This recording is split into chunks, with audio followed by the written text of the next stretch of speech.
Вести на Канал 8, добро дојдовте.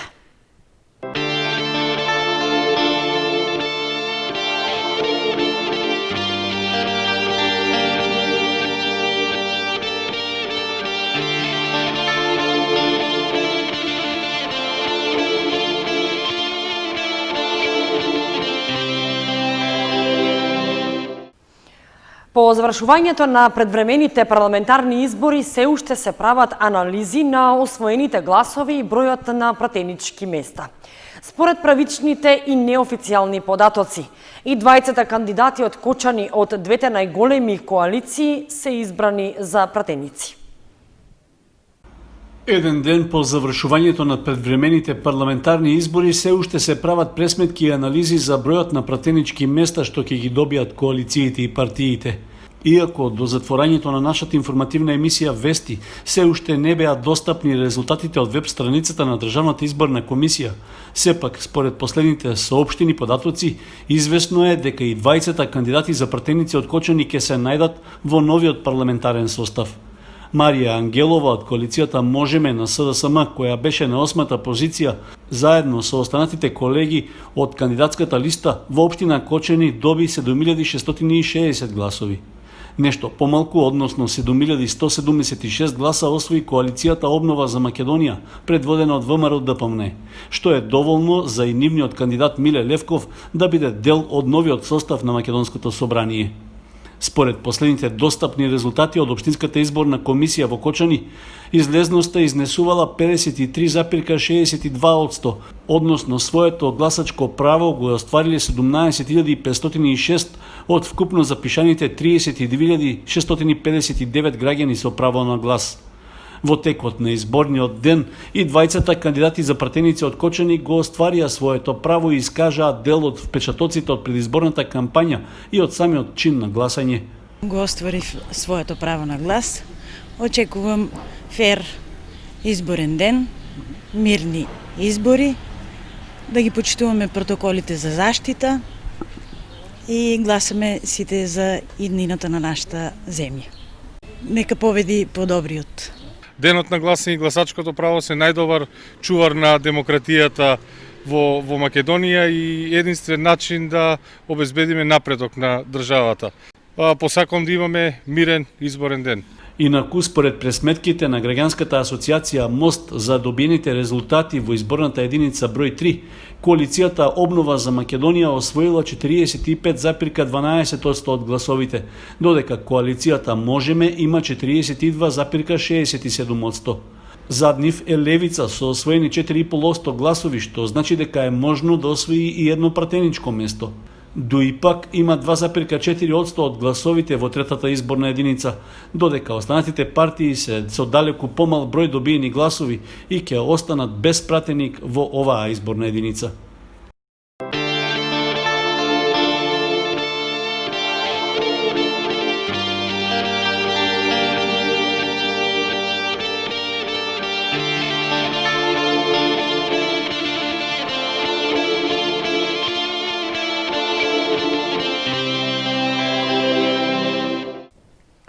Локалната самоуправа на Кочани ги продолжува активностите за изградба и асфалтирање на улици во градското подрачје. За реализација на проектот со кој се комплетираат повеќе сообраќајници, се инвестираат околу 135.000 евра. Општина Кочани ја продолжува реализацијата на проектите за изградба на сообраќајната инфраструктура. Завршени се градежните активности на улицата 7 септември и кракот 2 од Искра во Кочани. Изведувачот на работите деновиве асфалтира 320 метри во населбата Усара Чешма, а со средства од буџетот на општината во износ од 2 милиони денари решена и патната инфраструктура во овој дел на градот. Подготовки за асфалтирање се одвиваат и на крак од улицата Крум Вранински. При тоа екипи на комуналното претпријатие Водовод завршија со изградбата на фекалната канализација во должина од 130 метри. Потоа се очекува фирмата Premium Building да продолжи со асфалтирањето и на оваа сообраќајница. За асфалтирање е подготвена и улицата Карпошово во Станије. Кракот долг 270 метри веќе е тампониран, а се поставуваат рабници. За изградба на овие улици од буџетот на општина Кочани наменети се 8.300.000 денари. Исплатен образовниот додаток за над 26.000 деца корисници на помошта. Бројот на деца кои земаат ваков додаток континуирано расте, а во Кочани и општините што ги покрива Центарот за социјални работи изнесува 262.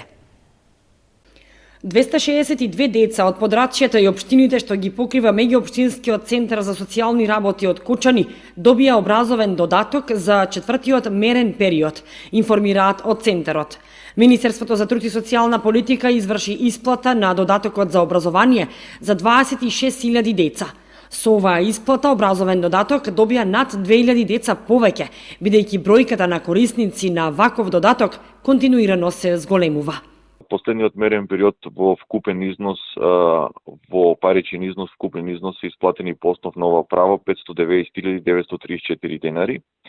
Се бележи константен пораст на корисниците на образовен додаток, што е добра социјална политика во делот на корисници кои што се образовен додаток, бидејќи и заложбите на Министерството се да константно да расне опфатот на дечиња кои што земаат образовен додаток.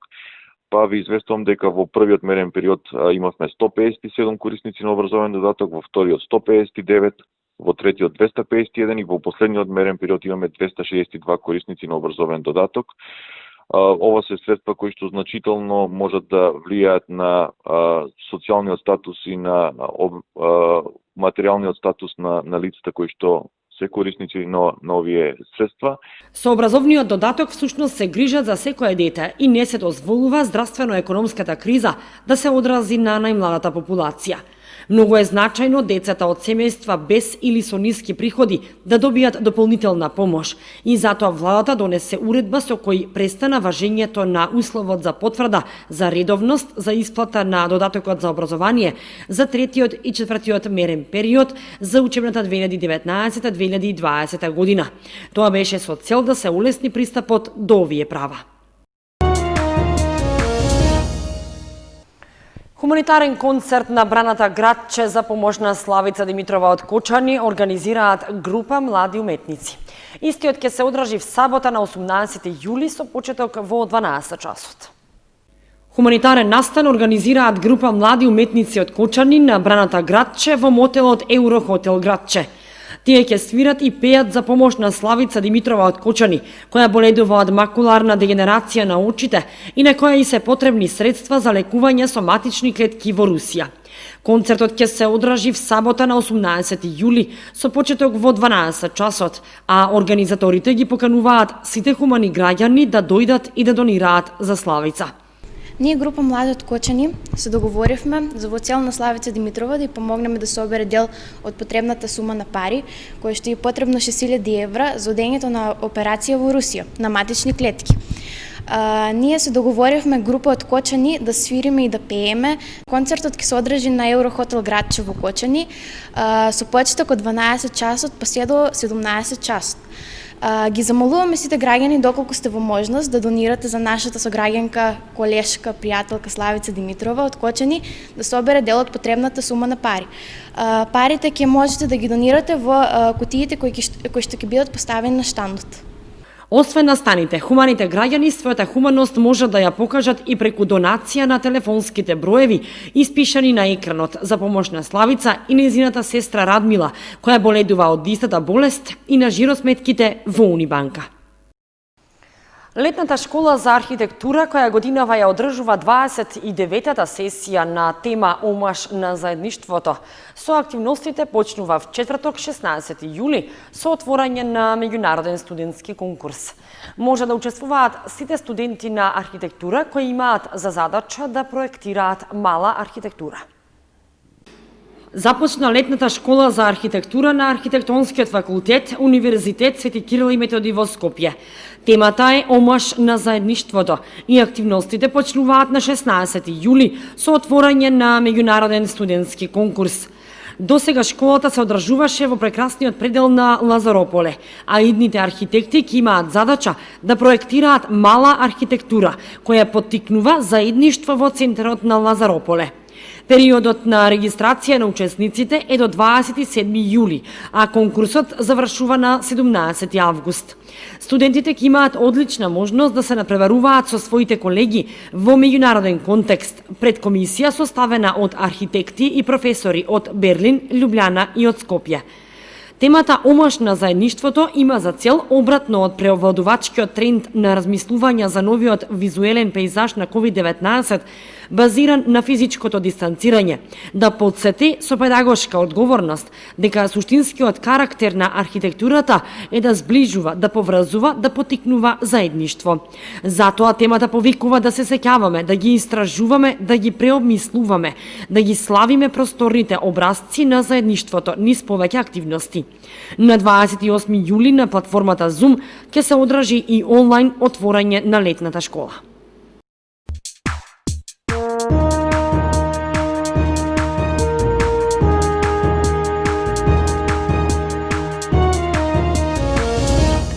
Следува информацијата од спортот.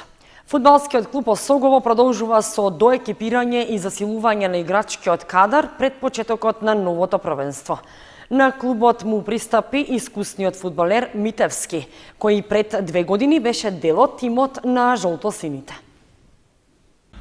Уште еден фудбалер се приклучи кон тимот на фудбалскиот клуб Осогово за престојното првенство во втората лига. Според официјалното известување од клубот, по 2 сезони пауза во жолтосиниот дрес повторно се враќа Слаген Митевски. Тој доаѓа како позаимен фудбалер од редовите на прволигашот Силекс од Кратово. Се работи за искусен 29 годишен фудбалер за врска, кој по втор пат ќе го облече дресот на Осогово. Тој и во 2018 година 6 месеци беше позаимен во редовите на Кочанскиот клуб. Во својата кариера, освен за Силекс, Митевски играл и за Кожуф од Гевгелија и Кит Гот Пехчево. Предходно Кочанскиот второлигаш Осогово се засили и со Илија Далчевски од Лабуништа и Димитар Иванов од Пелистер.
Почитувани, со временската прогноза ги завршуваме и овие вести на Канал 8. Останете и понатаму со нашата програма.